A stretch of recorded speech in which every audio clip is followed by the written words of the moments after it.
नमस्कार दोस्तों, आप सभी का स्वागत है। सनातन हिंदू धर्म में तुलसी के पौधे का महत्व सबसे अधिक है। इसकी सबसे पहले पूजा भगवान विष्णु जी ने की थी। श्री हरि कहते हैं, जिस प्रकार से देवी लक्ष्मी से वैकुंठ को ऐश्वर्य प्राप्त है, उसी प्रकार से वैकुंठ में तुलसी के कारण ही पवित्रता प्राप्त है। पृथ्वी लोक पर जिस स्थान पर भी तुलसी का पौधा होगा, उस स्थान पर कभी बुराई का वास नहीं होगा। ऐसा स्थान सबसे अधिक पवित्र होगा। इसी कारण से हमें हमारे घर में तुलसी का पौधा अवश्य ही लगाना चाहिए। तुलसी के पास दीपक जलाने से क्या होता है, आइए जानते हैं इस प्राचीन महान कथा के माध्यम से, जो भगवान श्री कृष्ण ने देवी सत्यभामा को सुनाई है। दोस्तों, एक समय की बात है।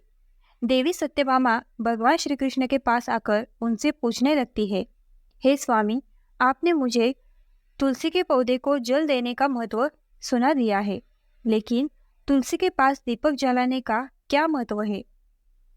रोज शाम को तुलसी के पास दीपक क्यों जलाया जाता है? इससे मनुष्य को कौन सा फल प्राप्त होता है?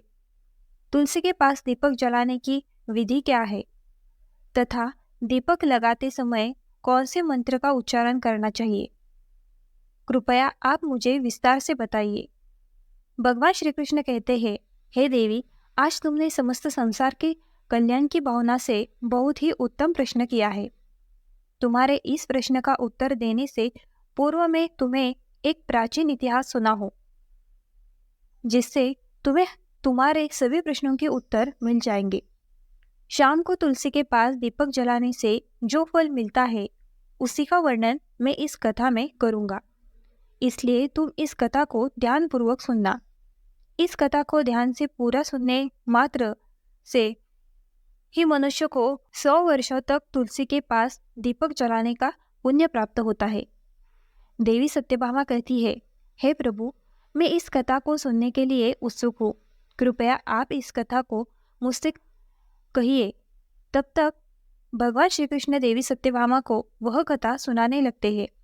हे देवी, पूर्व काल की बात है। दक्षिण दिशा में तुंगभद्रा नाम की एक बहुत बड़ी नदी है। उसी नदी के किनारे पर हरिहरपुर नाम का एक अत्यंत सुंदर नगर बसा हुआ है। उसी नगर में हरि दीक्षित नाम के एक ब्राह्मण निवास करते थे। वे अत्यंत गुणवान, चारित्र्यवान, धर्म कार्य करने वाले तथा वेदों के मार्ग पर चलने वाले थे। उन्होंने समस्त शास्त्र का अध्ययन किया हुआ था। उसी ब्राह्मण की एक पत्नी थी, जिसे लोग दुराचार कहकर पुकारते थे, क्योंकि उसके कर्म ही उनके नाम के अनुसार थे। वह सदैव ही अपने पति को अपमानित करती थी, अपने पति के लिए कुआचा करती थी, पति को भयंकर दुख देती थी, पति के लिए कभी भोजन नहीं बनाती थी। उसने उसके पति के साथ कभी शयन नहीं किया, कभी उनके साथ प्रेम से व्यवहार नहीं किया। पति के मित्र परिवार के लोग घर पर आते तो वह स्त्री उनको अपमानित करके भगा दिया करती थी और स्वयं काम भाव से उन्मत्त होकर निरंतर अन्य व्यभिचारिणी स्त्रियों के साथ घूमा करती थी। उसका मन पति को छोड़कर पराये पुरुषों में लगा रहता था। उसने कभी अपने पति से प्रेम से बात नहीं की, किंतु पराये सुंदर सुंदर पुरुषों के संग बैठकर बातें करती थी। पराये पुरुषों को मोहित करने के लिए सज धज कर गांव में घूमने जाया करती थी। कभी वह वन में किसी वृक्ष के नीचे खड़ी रहकर सुंदर पुरुषों की राह देखने लगती और किसी दुष्ट पुरुष को मोहित करके उसके संग भोग विलास किया करती थी। फिर एक दिन वह दुराचार स्त्री वन में जाकर एक वृक्ष के नीचे खड़ी हो गई। उसका चित्त काम से भरा हुआ था। वह किसी सुंदर कामी पुरुष की राह देख रही थी, किंतु बहुत समय निकलने के बाद भी उस स्थान पर कोई पुरुष नहीं आया। इसलिए वह अत्यंत दुखी हो गई और प्रियतम की खोज में इधर उधर देखने लगी। कुछ दिन उसका सारा परिश्रम व्यर्थ हो गया। वहां पर खड़ी होकर वह नाना प्रकार की बातें कहकर विलाप करने लगी। हाय, आज तो इस मार्ग से कोई भी सुंदर पुरुष नहीं आया। जब मैं कैसे अपनी काम शांति करूं? आज की रात कैसे बीतेगी? वह जोर जोर से विलाप करने लगी। उसी जंगल में एक भयानक वाघ निवास करता था। उस पापिनी स्त्री की आवाज़ सुनकर वह जाग गया और उछलकर उस स्त्री का भक्षण करने के लिए उसके पास आ गया। उस भयंकर वाक को देखकर उस स्त्री के पसीने छूटने लगे। वह भय से थरथर कांपने लगी। वह स्त्री कुछ करती इतने में ही उस वाक ने अपने पंजे से उसे घायल कर दिया और वह स्त्री जमीन पर गिर पड़ी। जमीन पर गिरते ही वह स्त्री चिल्लाते हुए बोली, अरे वाह, तू किस लिए यहाँ पर आया है? मुझे क्यों मार रहा है? मैं यहाँ पर अपने प्रियतम को खोज रही थी। तू मुझे छोड़ दे। मेरा भक्षण करने के तुझे क्या मिलेगा? उस स्त्री की बात सुनकर वह भयानक बाघ क्षण भर के लिए रुक गया और हंसता हुआ बोलने लगा, हे दुष्टा, आज विधाता ने मुझे मेरा ग्रास नियुक्त किया है। तुझ जैसी पापिनी स्त्रियों को भक्षण करना ही मेरा काम है। तभी मुझे इस शरीर से मुक्ति मिलेगी। वह स्त्री कहने लगी, हे वाघ, तुम कौन हो? मुझे सच सच बताओ, तुम्हें किस कारण से बाघ होना पड़ा और तुम मुझ जैसी स्त्रियों का भक्षण क्यों करते हैं? पहले मुझे सारी बात बताओ और फिर मेरा भक्षण करो। फिर वह बाघ कहने लगता है, हे पापिनी, मैं तुझे मेरे पूर्व जन्म का वृत्तांत सुनाना हो। किस कारण से मुझे बाघ होना पड़ा? पूर्व काल में दक्षिण देश में मल्लापहा नाम की एक नदी है। उस नदी के तट पर एक मुनि पर्णा नाम की नगरी बसी हुई है। उसी नगरी में मैं निवास करता था। मैं एक ब्राह्मण का पुत्र था और नदी किनारे बैठकर यज्ञ आदि कार्य किया करता था।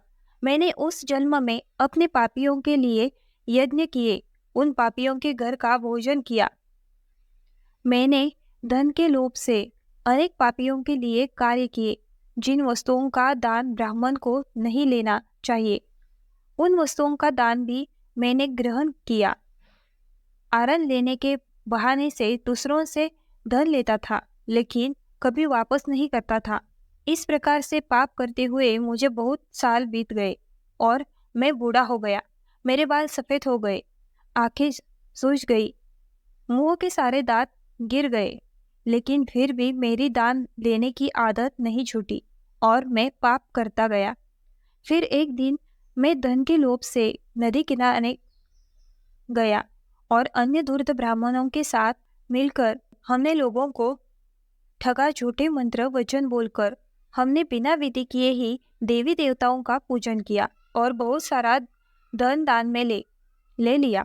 फिर उसी स्थान पर एक बीमार कुत्ते ने मेरे पैर में काट लिया और मैं मूर्छित होकर गिर पड़ा। उसी क्षण मेरे प्राण चले गए।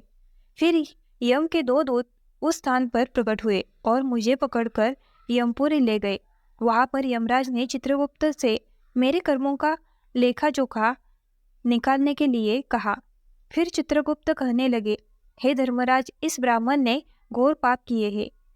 इसने दूसरों से झूठ कहकर धन लूटा है, विधि से पूजा ना करके झूठे मंत्र बोलकर भगवान का अपमान किया है। इसलिए यह पापी ब्राह्मण केवल नरक जाने की ही योग्य है। फिर यमराज ने अपने दूतों को आदेश देकर मुझे नरक की अग्नि में डाल दिया।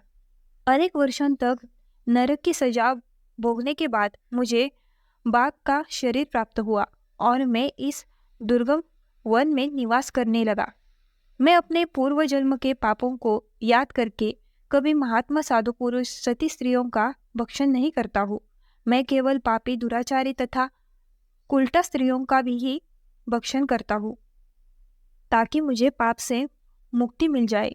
इस प्रकार से उस बाघ ने अपने पूर्व जन्म का वृत्तांत सुना दिया और उस स्त्री से कहने लगा, हे पापिनी, तेरे आचरण से तू उल्टा दिखाई पड़ती है। अपने पति को छोड़कर तू इस वन में अन्य पुरुषों के साथ भोग विलास करने के लिए आई है, इसलिए आज तू मेरा ग्रास अवश्य बनेगी। इतना कहकर उस बाघ ने अपने तीक्ष्ण नखों से उस पापी स्त्री के टुकड़े टुकड़े करके उसे खा लिया। फिर उस स्थान पर यम के 2 दूत प्रकट हुए और उस पापिनी स्त्री को लेकर उठाकर स्वयं पुरी में ले गए। वहाँ पर उसे यमराज के सामने खड़ा किया गया। फिर चित्रगुप्त ने उस स्त्री का लेखा जोखा निकालते हुए यमराज से कहने लगे, हे धर्मराज, यह स्त्री तो अत्यंत पापिनी है। इसने घोर पाप किए हैं। इसने व्यभिचार किया है। इसने अपने पति की कभी सेवा नहीं की। अपने पति को भूलकर पराये पुरुषों के संग भोग विलास किया करती थी। उसके पापों को सुनकर यमराज ने उस स्त्री को अग्नि से भरे हुए कुंडों में डालने का आदेश दिया। अनेक वर्षों तक उसे उस कुंड में पकाया गया।